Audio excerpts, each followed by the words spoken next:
Well, this is our co-main event, and I would argue this is your ticket money right here, because this matchup is long awaited, and the crowd here tonight in Gliwice are absolutely on the edge of their seats, waiting to see what will happen. Those are the numbers up on screen.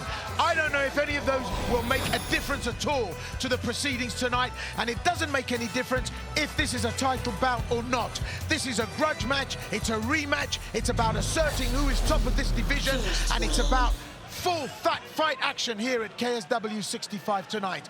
There's only one referee that can preside over this to keep these two apart, and that, of course, is Mark Goddard. He's here, and tonight is going to be full of action with this 5-rounder. Parnasse fights southpaw. Torres in that deep karate stance. Just is so focused, and he's just so level and reserved in terms of what he has to offer here. Parnasse, though, is a will-o'-the-wisp. Look at him escape from that big right hand from Torres. He really is. Now you see me, now you don't. And he is a bag of tricks. It's like trying to hold a bag of eels. But Parnasse has to have a care, because he knows that that right hand is dangerous. And Torres is throwing it up as if to say, remember the last time? Amen to that. That was the exact same shot.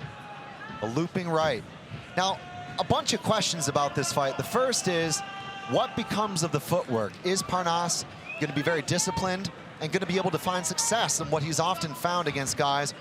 Watch for the outside foot position, or is Torres going to go for something completely different than the last outing? Well, this could be a blink and you miss it situation. Look at that big right hand go of Torres, but look straight away. Parnasse wants to keep this and tie him up. Yeah, very nice work from Parnasse, keeping that fight on his feet, the way he was circling, keeping his hips away. Now he's up against the fence, trying to keep that one hip against him, the other one off, which is the key to this. Well, this is where he fell foul the last time. It was up against the wire, and Torres threw a shot, and Parnasse ducked, and he got clipped. Well, does he want to take this to the ground, Parnasse? And he's very, very patient, isn't he? Because normally we see that flash, we see that panache of Parnasse, where he offers up those great skills and the flashy work. He's got high double unders here. He's got that barbell grip. It's good. If Torres can make this a heavy physical fight and beat him up at close range, that was one thing I had in their original matchup as a key for him. He fights at a very odd rhythm, and I think that could find success against the ultra-organized and disciplined Parnasse. Well, now it's turning into a firefight. Both these guys trying to assert themselves on each other.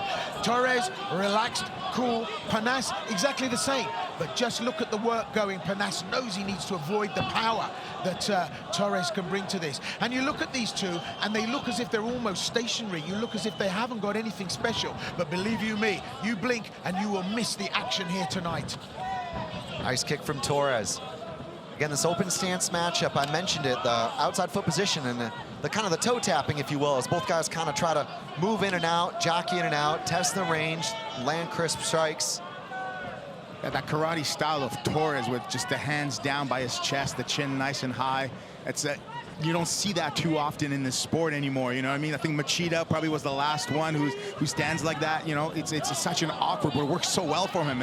Well, you're almost expecting him to do Gidan Barai and then Gyakazuki, don't you? But look at this, Torres now with the underhooks up against the wire. And Parnasse thinking about this, he's got the worry that that shot might come that Torres has. Torres so powerful. Of course, he missed weight, so he's heavier here tonight. And Parnasse really showing a lot of care and attention here.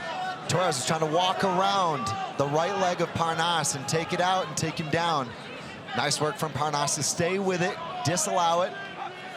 Get bumps here with the shoulder. He wants out, I suspect. Yeah, I was very impressed with Parnasse, the way he just handled that, had those double underhooks, took his time, was patient, circled, felt loose. You know, he wasn't aggressive, he wasn't too tight. And then pushed away. Yeah, pushed away very nicely. Yeah, really nice job by Parnasse. Very smart. Well, Parnasse, who's normally got electrifyingly fast hands, really finding difficult closing the range against Torres. Torres has got that guard down in that stance, as you said, Christoph. I mean, it's almost a karate fight. But there's the big right hand there of Torres, and it whistles past, and that's always the danger. That is power there. And there's the kick as well. Parnasse now starting to warm to the task and bring some heat of his own. Look at the head work. Look at the movement. Parnasse switching up. The disciplined guard is an improvement from Parnasse. Very nice. Oh, he got clipped. I don't know if that was a slip on the turn. He tried to spin out of something and he slipped. But I have to say, the focus of Torres is just incredible. And he reminds me of the yoga that's practiced from one of those free divers. He goes into this in the zone. Just look at the eyes.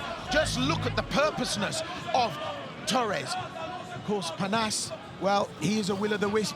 He can evade trouble. He can escape like Houdini. But this is really a big ask for both these guys. I mean, for Torres to be in there after being stripped of his title, for Parnasse to have to come back and try and beat a guy that's beat him before. There's the 10-second clapper. That's the end of the round. And that'll be a milestone for Parnasse, because what he can do to finish Parnasse, I think Parnasse knows what he needs to do to deal with Torres. Round 2 of a scheduled 5. And I have to say, this is one of the most sensational matchup of the season. And at 65, we've got 2 of those. And as I say, this is an incredible European card. Up goes the high kick from Parnasse, and he catches Torres completely unawares. Jaime Washigeri, and that's the skill level Parnasse can bring to this, electrifyingly fast. He's going to the inside leg twice, now going upstairs in between. It's all good. Oh, did he dip his head into that, or was there coverage with the glove? That was shin on the head, and Torres took that like nothing. My goodness. See, the problem Parnasse has, as he had in the last bout, is Torres throws that punch high but goes low, and Parnasse ducks under it, but by being under it, walks onto it. So he'll have studied the footage, but he's still vulnerable to that. And Torres is all about power here, and you know, when you bring that power frame of mind, you don't mind taking a few jabs, you don't mind taking the odd uppercut if you can land your own bombs, and that's what Torres is looking to do here. A lot of hand fighting going on. Both guys want to get their hand on top, I suspect, particularly given the fact that Parnasse wants to land that jab and Torres the lead left hook. Things to watch out for with the footwork and the hand fighting.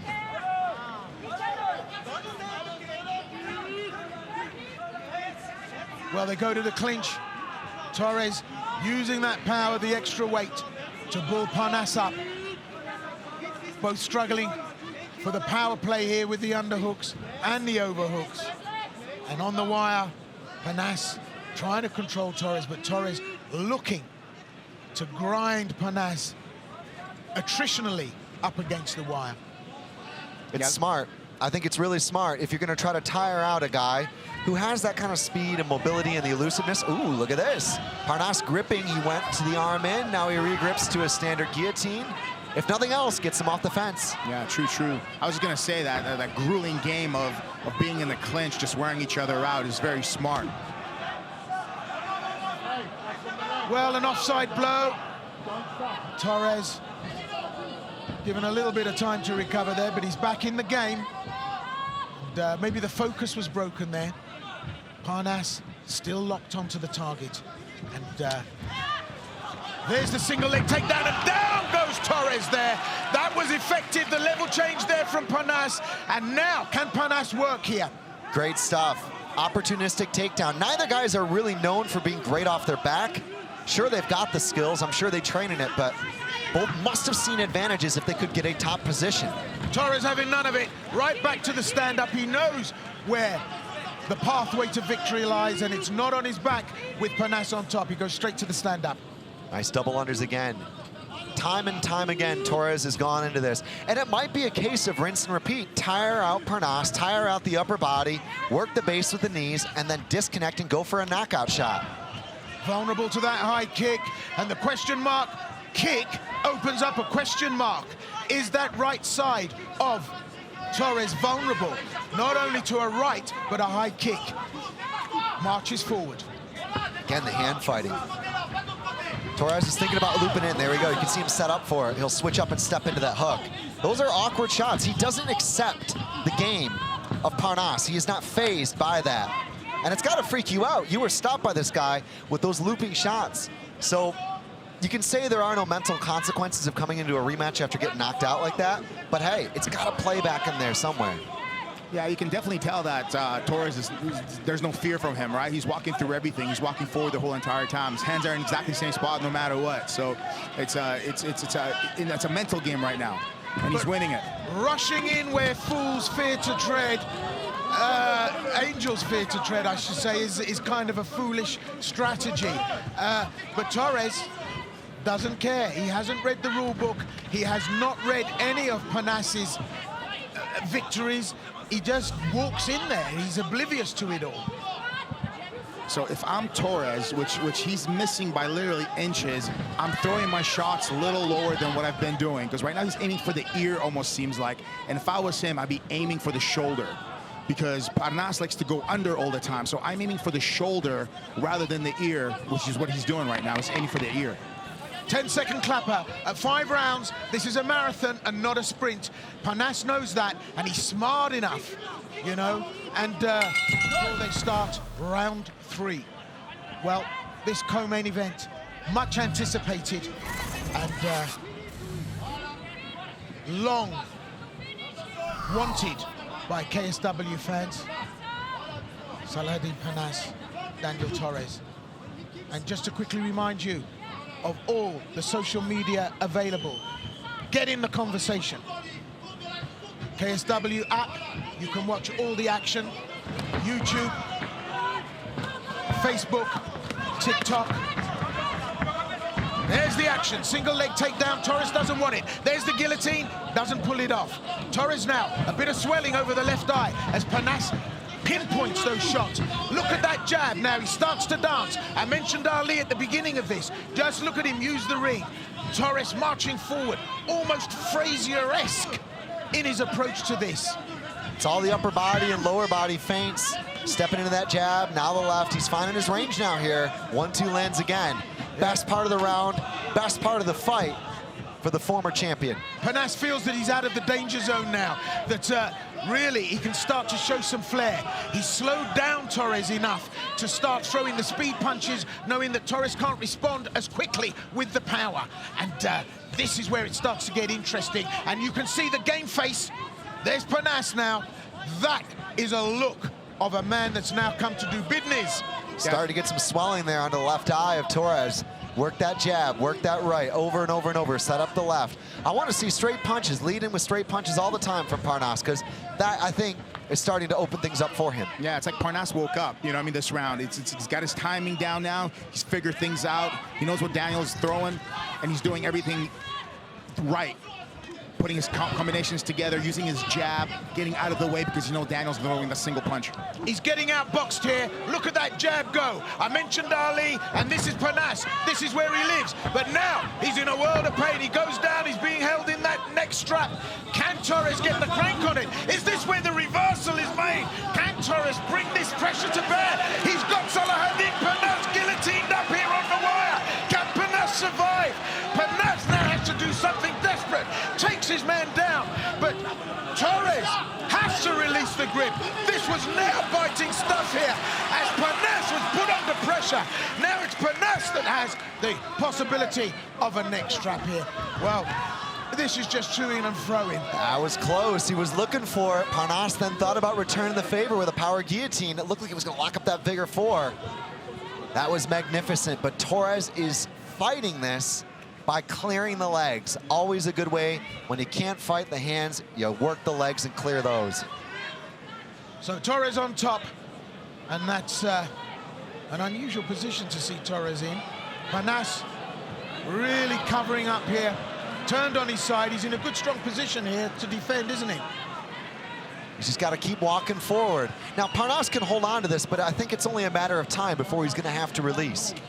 And I feel, as Mark Goddard lets this one play out, that if Torres rather can walk a little bit further past the knees, Parnasse is going to have to concede. I mean, it's pretty much an impossible finish, but you can use this for leverage to stand up or sweep or reverse positions, but once those legs are cleared, you're in a more compromised position. Yeah, Torres is doing a really good job with the pressure of the shoulder with his hand. He's climbing into mount position slowly, so it's just a really, really good opening right there for a really strong top position for Daniel if he gets that head out of the way. And he's close. He's getting closer and closer.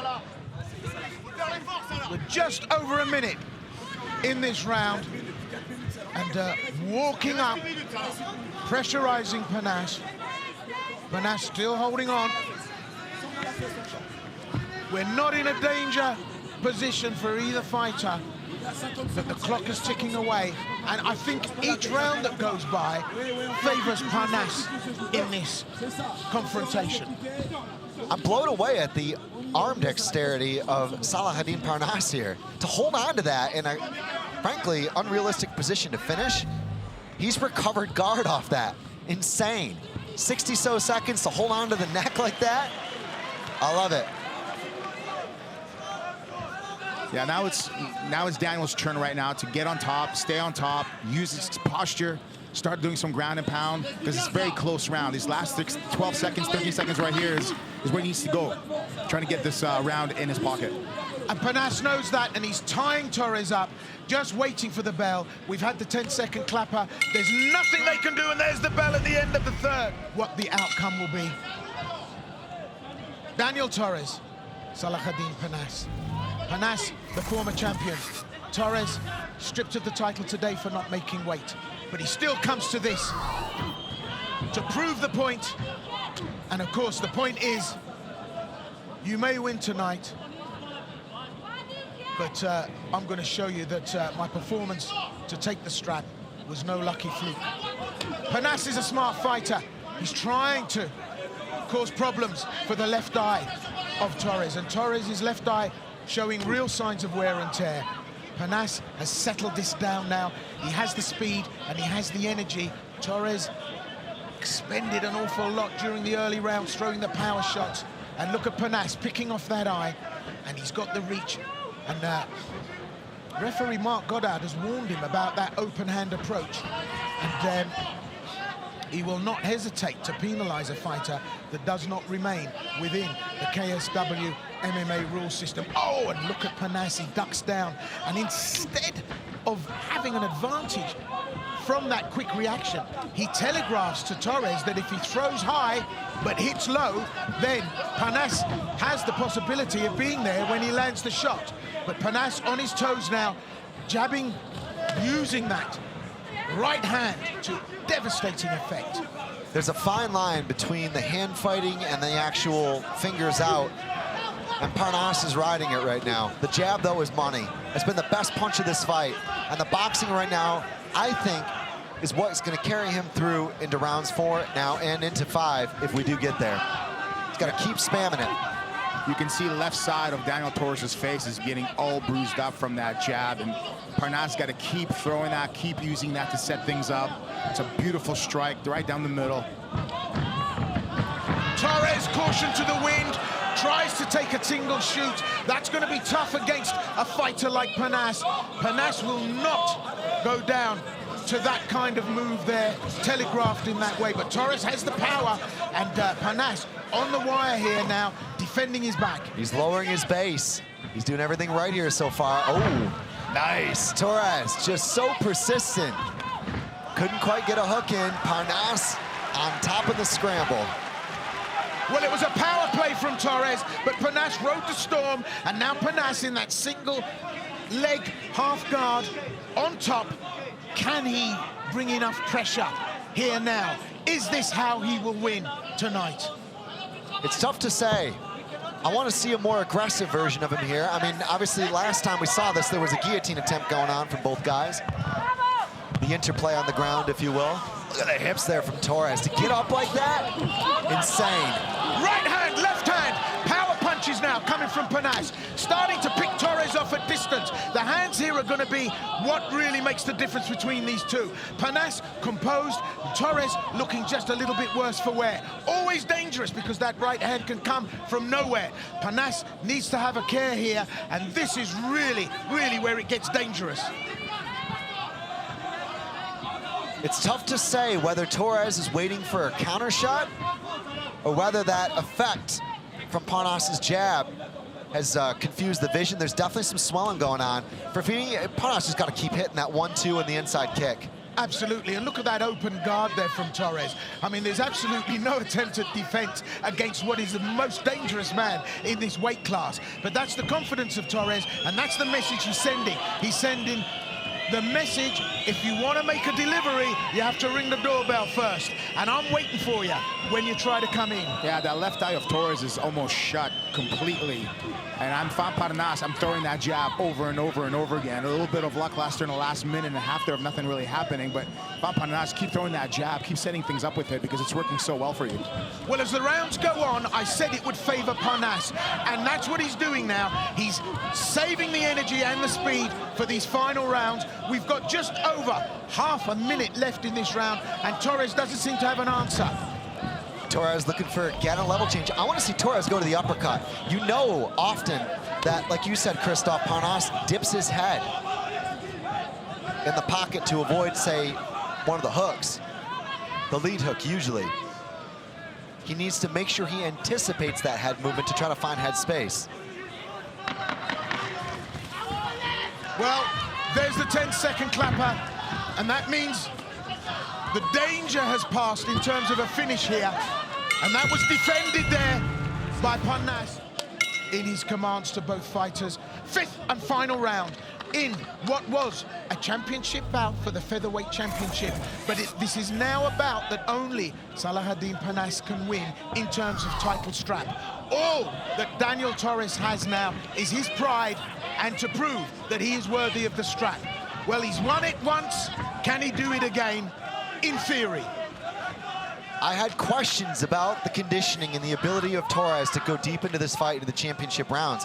Naturally, one would when you miss weight like that, and knowing the struggle he went through to hit the scales and even get to the scales. But I think he's answered those questions. He's remained explosive in the takedown exchanges and the scrambles. He's still looking for shots. But absolutely starting to get outclassed by Parnasse. Parnasse was very defensive. You'd expect that coming back from that loss. He's been very measured. He doesn't want to expose himself. And in moving in the way he did in the first rounds, he's now drawn Torres in and started to sap the juice and the power and the accuracy from the current former champion, if there is such a thing. And now Parnasse starting to work, and those hands are electrifying. And I say the level of skill in MMA that this boy displays is absolutely fantastic. Just look at him work here. He's become more comfortable with the timing, I think. Has led this dance with more confidence, particularly now into the championship rounds. And for sure, Torres is looking to respond, but Parnasse is in, he lands, he's out, and he's not anywhere to be hit. And that is really a classic Salahdine Parnasse performance. I was going to, sorry, Christoph, I was going to say, please. I don't actually think that Parnasse wants to finish this. He's happy to go to distance. No, true. And then I think also with Daniel is he hasn't made any really adjustments if you really think about it. He's still the same fighter as he was in round one. And some of the things that are not working for him, he's still trying to throw, right? Chris, you were saying about that uppercut, right? And I see it every time, right? Every time that Parnasse tries to duck under, that's a perfect opportunity for an uppercut. But if you throw a hook, throw the uppercut instead of the hook, you might actually land it, you know? So absolutely, it just hasn't changed his style at all in round number 3, 4, and 5. He's trying to rush in through the front door, trying to throw that power shot, and Parnasse has watched the tape. He will be looking for that. He's learned how to defend. He wasn't exposed to it throughout this fight because he kept the guard up high, and he's not allowed himself to get caught in that ducking position when the big power shots are thrown. See, look, left hand right up there protecting his temple. He knows what's coming, and Torres, unfortunately, has become the UPS guy. He's delivering a package that he's delivered before. And, you know, the guy behind the door, when the doorbell rings, knows what's coming. Yeah, it's the same time, same place, typical location. And although it can work because he was able to use that to kind of break the rhythm of Parnasse in the last fight, and he's used it against other fighters before, Torres has found success, but that recipe for success has evaporated. It's the fifth and final round here in this clash. Much weighted, much vaunted matchup between these two fighters. The clock is ticking down for Daniel Torres, and it's Parnasse now who has everything to gain here from just using the ring, outboxing Torres. Torres cannot deliver payload here, and I have to say we're starting to see Parnasse load up and give us a boxing masterclass here. It's good head movement again. Nice. Slips outside, rolls in. Nice left hand. Parnasse is just in the zone right now. He's been in the zone for the last 10, 15 minutes. And it's a waltz to the finish line at this point. Yeah, really nice job by Parnasse. He's got the timing down of his opponent for the last 3 rounds. Ducking everything, covering up everything, and beautiful counters. That jab's working well. He's added the left hand as well, right down the middle. Really nice job by Parnasse. Now we're seeing Salahdine Parnasse go to work. The choreography of the movement, the accuracy. He really is starting to dance here. Torres has still got a few answers, but there's too many questions being posed. And, you know, if this was a maths examination, it would be a dismal 3 out of 10. And that's not to be offensive, it's just Parnasse knew he had to go the distance, knew he had to take the heat out of Torres. Torres takes him down with a little bit of a back trip, and he finds himself on the ground on top of Parnasse. He's being held there in that half guard. Parnasse totally happy to keep him there. 15 seconds to go. He's got to do something, though. That takedown doesn't mean anything if you're just going to lay there, right? He's down in the fight. He's got to go. He's got to go. He's got 10 seconds. You got to go. Everything you got right now.